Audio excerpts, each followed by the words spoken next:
बिस्मिल्लाहिर्रहमानिर्रहीम। नाज़रीन, मैं हूँ मुर्तज़ा रिज़वी और आप देख रहे हैं लबे आज़ाद। नाज़रीन, आज से चंद दिन पहले हमने लबे आज़ाद पे आपको एक वीडियो दिखाई थी जिसका लिंक इस वक्त आपकी स्क्रीन पे मौजूद होगा। सिलसिला ये था कि नॉर्थ नाज़बाद ब्लॉक एन के एक गर्ल्स कॉलेज का सिलसिला था, जहाँ पे अदालत की तरफ से हुक्म इम्तनाई के तहत कॉलेज के मुतालिका लोग, जो भी स्टूडेंट्स हैं, टीचर्स हैं या मुतालिका जो स्टाफ होता है, वो ग्राउंड के अंदर दाखिल नहीं हो सकता।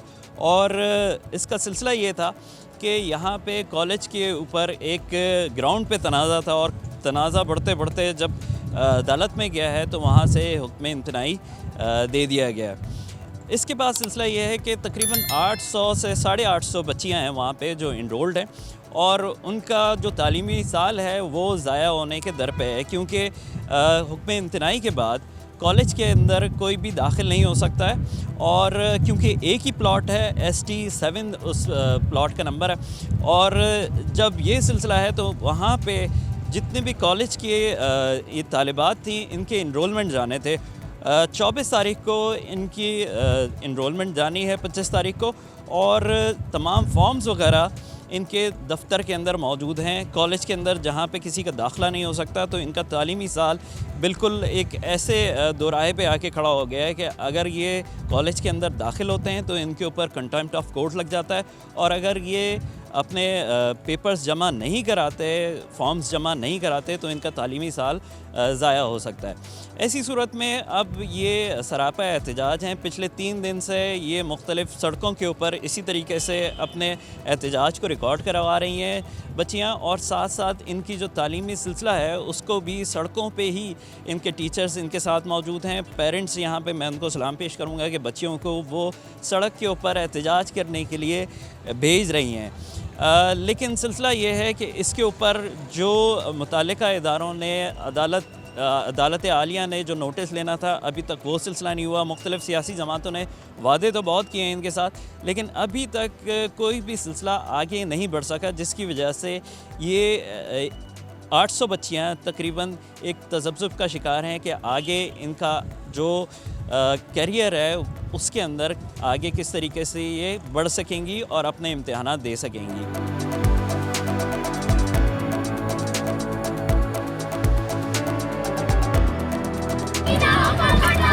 कॉलेज वापस करना होगा, कॉलेज वापस करना होगा।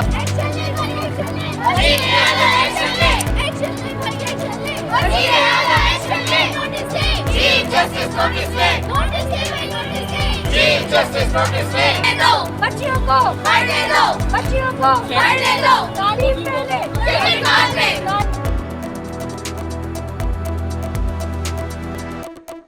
कॉलेजों की बंदिश शुरू हो गई है। ये एक साजिश है जिस तरीके से प्राइमरी और एजुकेशन और हायर एजुकेशन को प्राइवेट स्कूल मालकान के हवाले कर दिया गया है, इसी तरीके से कॉलेजेस की बंदिश करके कॉलेज एजुकेशन को भी निजी माफिया के हवाले करने की साजिश तैयार की जा रही है। ये कॉलेज गवर्नमेंट ने बनाया, गवर्नमेंट ने इस पर कंस्ट्रक्शन की, करोड़ रुपया खर्च कर इनको दे दिया। अब अचानक ये जो कॉलेज का ग्राउंड है, ये कॉलेज की जो जगह है, ये कॉलेज का जो प्लाट है, वो इंकिशाफ हुआ कराची की आवाम पर कि ये क्रिकेट एकेडमी का ग्राउंड है। हमारे पास वहाँ पर 9 क्लासरूम हैं government degree college north Nazimabad में, 14 क्लासरूम ब्लॉक एम के कॉलेज में हैं, और 3800-3900 बच्चियाँ वहाँ पढ़ती हैं। 3900 बच्चियाँ जो है वो 23 क्लासरूम्स में कैसे पढ़ेंगी ये बता दिया जाए। हमें ग्राउंड की ज़रूरत नहीं है, मज़ीद कॉलेज बिल्डिंग की ज़रूरत है। वहाँ पर कॉलेज की बिल्डिंग्स बनाई जाएँ, कम से कम 100 क्लासरूम्स मज़ीद बनने की गुंजाइश है। इस साल फिर एडमिशन हो जाएंगे, फिर लोग आ जाएंगे। तो अरबाब इख्तियार को सोचना चाहिए कि भाई ये बच्चियों की तालीम है। पूरी दुनिया women education and women employment के ऊपर बात कर रही है, और हम कॉलेज बंद कर रहे हैं और कॉलेज को क्रिकेट ग्राउंड में तब्दील कर रहे हैं, जबकि सिर्फ 100 मीटर के फासले के ऊपर KCCA की एकेडमी है, क्रिकेट की बहुत बड़ी एकेडमी है, ग्राउंड है, पीछे मेहदी हसन पार्क है, वहाँ जगह दीजिए ना। यहाँ पर जगह देने का क्या मकसद है? तो मैं चीफ जस्टिस ऑफ पाकिस्तान से अपील करता हूँ कि आपकी मदाखलत के बग़ैर ये मसला हल नहीं होगा। आपको सोमो मोटो एक्शन लेना होगा, इस पर लेना चाहिए। मैं अपील करता हूँ कि अगर आप नहीं लेंगे ये तो ये कब्ज़ा माफिया ये कॉलेज की या ये ज़मीन के जो 7 एकड़ हैं ये भी हड़प कर जाएगी। एक्शन ले भाई, एक्शन ले, चीफ जस्टिस एक्शन ले, एक्शन ले भाई, एक्शन ले, चीफ जस्टिस एक्शन, कॉलेज वापस करना होगा। बच्चों को पढ़ने दो। अच्छा 2004 में नेमतुल्लाह साहब ने 41 यूनिट की एक अम्ब्रेला स्कीम बनाई थी जिसमें उन्होंने 41 पूरे कराची में ऐसी जगहें थी। This is one of the unit. और ये कॉलेज पहले ST1 के लिए इसकी अप्रूवल हुई थी जो कि नॉर्थ हैदराबाद जिम खाना के बराबर में, लेकिन वहाँ पे कुछ हालात की वजह से एक वाइस वर्सा हुआ और उस 7 एकड़ लैंड के अगेंस्ट में ये वाला 7 एकड़ जो कि प्राइमरी स्कूल के लिए एमिनिटी में, ये प्राइमरी स्कूल की जगह है KDA के मास्टर प्लान में। और ये बात आपको भी पता है कि जब एमिनिटी में किसी भी कैटेगरी के प्लॉट की जो भी प्लॉट जिस मकसद के लिए होता है उसकी कैटेगरी चेंज नहीं हो सकती। तो मुझे भी जब मैंने चार्ज लिया तो मुझे ये गुमान था कि जगह खाली है तो बच्चे यहाँ पे क्रिकेट खेलते हैं और शायद कोई बात नहीं, जब कॉलेज आबाद हो जाएगा तो गर्ल्स कॉलेज है और हमारे यहाँ मज़हब में भी और हमारी मशरक़ी रिवायात में भी ख़वातीन का बड़ा लिहाज किया जाता है। तो मुझे बिल्कुल कभी उम्मीद थी और मुझे बहुत उम्मीदें थी कि ना ये मामलात ख़ुद ब खुद सॉल्व हो जाएंगे। मैंने इस सिलसिले में बहुत मीटिंग्स भी की मैनेजमेंट के साथ, वो भी मेरे घर पे आते भी रहे, मैं भी उनके पास गई, हमने मीटिंग्स भी की, लेकिन अंदाज़ा ये हुआ कि थोड़ा सा उनका रवैया जारहाना है। बहरहाल उसके बाद जो है वो हमारा कॉलेज आबाद हो गया।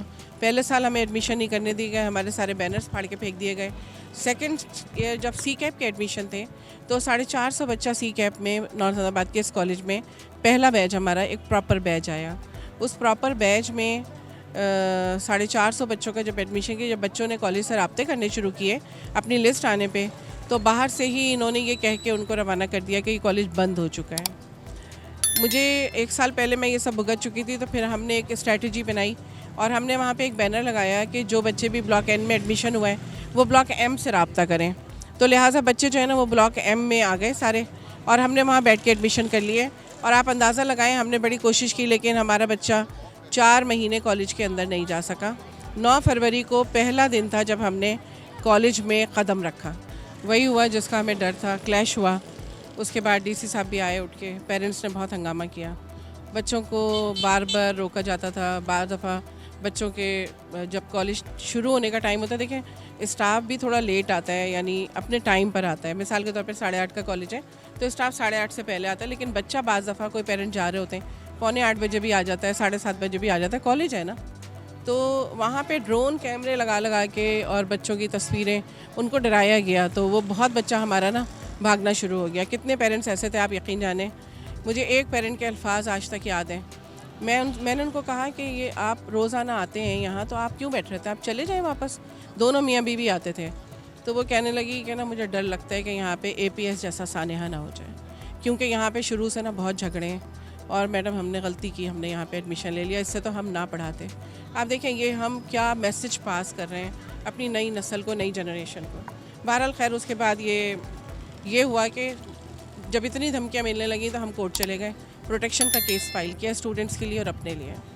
और उसके बाद जो है ना वो हमें कोर्ट से ये रिलीफ मिला। हम कोर्ट ने कहा जब तक के फ़ैसला नहीं होता तो मॉर्निंग में कॉलेज को कोई ना छेड़े, वो अपने जाते रहें आते रहें और शाम में जो एकेडमी चल रही है उसको चलने दें। बड़े स्मूथली काम हो रहा था।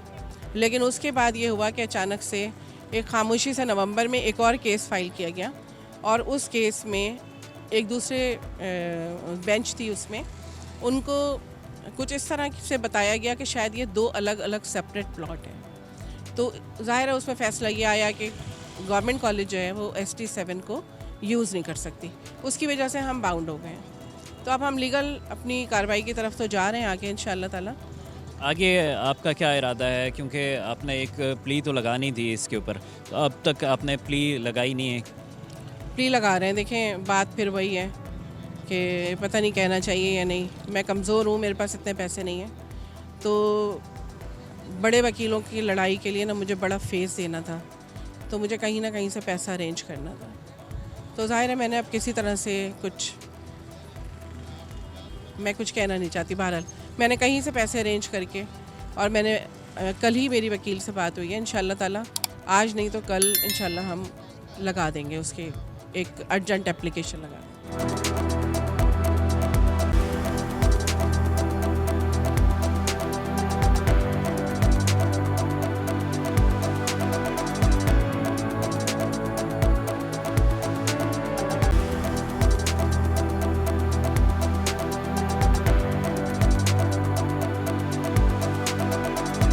नाज़रीन, इस वक्त सिलसिला ये है कि तकरीबन 8 करोड़ रुपए की लागत से ये कॉलेज बनाया गया था और इसके अंदर तकरीबन 850 के करीब बच्चों की इनरोलमेंट है। इस वक्त हमारी जो कॉलेज की प्रिंसिपल से बात हुई है, तकरीबन 8 करोड़ रुपए मज़ीद एक माह के अंदर इस कॉलेज के लिए सैंक्शन कर दिए जाएंगे कॉलेज एजुकेशन डिपार्टमेंट की तरफ से, और फिर उसके बाद इसकी तौसी के लिए तमाम चीज़ें की जाएंगी। अब सिलसिला ये है कि अगर 8 करोड़ रुपए और 8 करोड़ 16 करोड़ रुपए की लागत से अगर कोई कॉलेज बनाया जाना है तो उसके ऊपर ये तनाज़ात और ये तमाम चीज़ें होना, और फिर उसके बाद ये चीज़ डिक्लेयर किया जाना कि ये क्रिकेट एकेडमी का ग्राउंड है और यहाँ पे सिर्फ क्रिकेट हो सकती है। 8 करोड़ रुपए की लागत से जो ये कॉलेज बनाया गया है, ये एसटी प्लॉट के ऊपर बनाया गया है, और एसटी प्लॉट का मतलब है कि रफ़ाई प्लॉट, इसके ऊपर किसी भी एक सिंगल आदमी का इजारादारी नहीं हो सकती। वरना इस सूरत के अंदर कि जहाँ ये बच्चियाँ इस वक्त एहतजाज कर रही हैं, इनका कोई और पुरसान हाल नहीं हो सकता है सिवाय इसके कि चीफ़ जस्टिस इसके ऊपर सो मोटो एक्शन लें और इस हुक्म इंतनाई को जो कि अदालत की तरफ से दिया गया है कि इस कॉलेज की इमारत के अंदर दाखिले के लिए जो ग्राउंड है उसको ये बच्चियाँ इस्तेमाल नहीं कर सकती, इनकी टीचर्स इस्तेमाल नहीं कर सकती, मुतालिका स्टाफ इस्तेमाल नहीं कर सकता। ऐसी सूरत में ये बच्चियाँ उस वक्त तक एहतजाज ही करती रहेंगी और सिलसिला ये होगा कि आगे चल के तकरीबन 24 तारीख को इनको अपने फॉर्म्स जमा कराने हैं जो कि इनरोलमेंट फॉर्म्स हैं। अगर ये इनरोलमेंट फॉर्म्स जमा नहीं करा सकी तो ऐसी सूरत में इनका साल, कीमती साल जो है वो ज़ाया हो जाएगा।